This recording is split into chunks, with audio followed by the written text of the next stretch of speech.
Channel India पर अपने समाचार हमसे साझा करने के लिए दिखाए गए ईमेल पर हमें लिख भेजें। नमस्कार, मैं हूं उपेंद्र और आप देख रहे हैं चैनल इंडिया छत्तीसगढ़।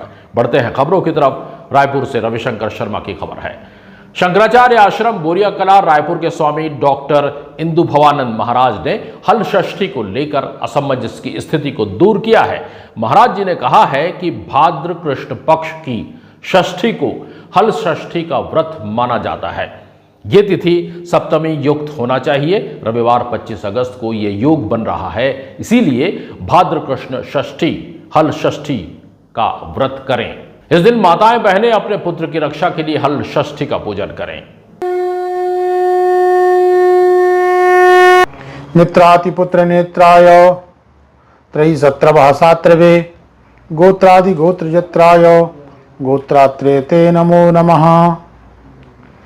भाद्र कृष्ण पक्ष की षष्ठी को हल षष्ठी का व्रत माना जाता है।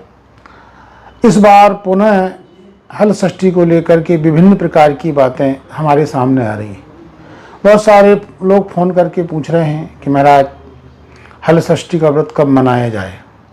तो भाद्र कृष्ण षष्ठी को हल षष्ठी कहते हैं। सा सप्तमी उताग्राह्या। तो निर्णय सिंधु में देवोदास का वचन है कि भाद्र कृष्ण षष्ठी जो होती है उसको हल षष्ठी बोलते हैं। वह तिथि सप्तमी युक्त होना चाहिए। पर कहीं कहीं इसके विषय में लिखा है कि हल षष्ठ्याम शीतला व्रते च मध्याह्न व्यापनी। हल षष्ठी को शीतला व्रत को मध्याह्न व्यापनी ग्रहण करना चाहिए। और कहीं ऐसा भी प्राप्त होता है कि पूजा व्रतेषु सर्वेषु मध्याह्न व्यापिनी। पूजा में और व्रत में मध्याह्न व्यापनी तिथि को ग्रहण करना चाहिए। किंतु ये अन्य तिथियों के लिए निर्णय हो सकता है, अन्य षष्ठियों के लिए निर्णय हो सकता है। भाद्र कृष्ण षष्ठी हल षष्ठी के लिए यह निर्णय उत्तम नहीं है, क्योंकि निर्णय सिंधु का स्पष्ट वचन है। देवोदास स्पष्ट कहते हैं कि भाद्र कृष्ण षष्ठी को हल षष्ठी बोलते हैं। यह सप्तमी युक्त होना चाहिए। इसलिए हम लोगों को सबको सप्तमी युक्त रहना चाहिए, क्योंकि यह तिथि, इस तिथि में माताएं बहनें अपने पुत्र की रक्षा के लिए षष्ठी तिथि का व्रत करती हैं। इसी को हल षष्ठी बोलते हैं। भगवान कृष्ण बलभद्र आदि का पूजन का इसमें विधान प्राप्त होता है। इस बार यह तिथि पुनः विवाद में आ गई है। विवाद यह हुआ है कि शनिवार 24 अगस्त को आप समझ लीजिए दिन में 12:41 पर ये तिथि प्रारंभ हुई और रविवार 25 तारीख को 10:24 पर समाप्त हो जाती है।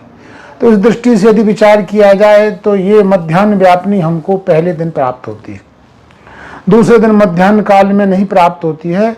अब तो पूर्वाह्न काल में ही समाप्त हो जाती है। पूर्वाह्न काल से कुछ आगे बढ़ती है, थोड़ा और चलती है, किंतु हमको अपराह्न पूर्व मध्याह्न में प्राप्त नहीं होती है। किंतु भाद्र कृष्ण षष्ठी हल षष्ठी सा सप्तमी उताग्राह्या, इस देवोदास के वचन के अनुसार इसको हमको सप्तमी युक्त ही ग्रहण करना चाहिए। षष्ठी का मतलब है औदयिक तिथि हमको ग्रहण करना चाहिए।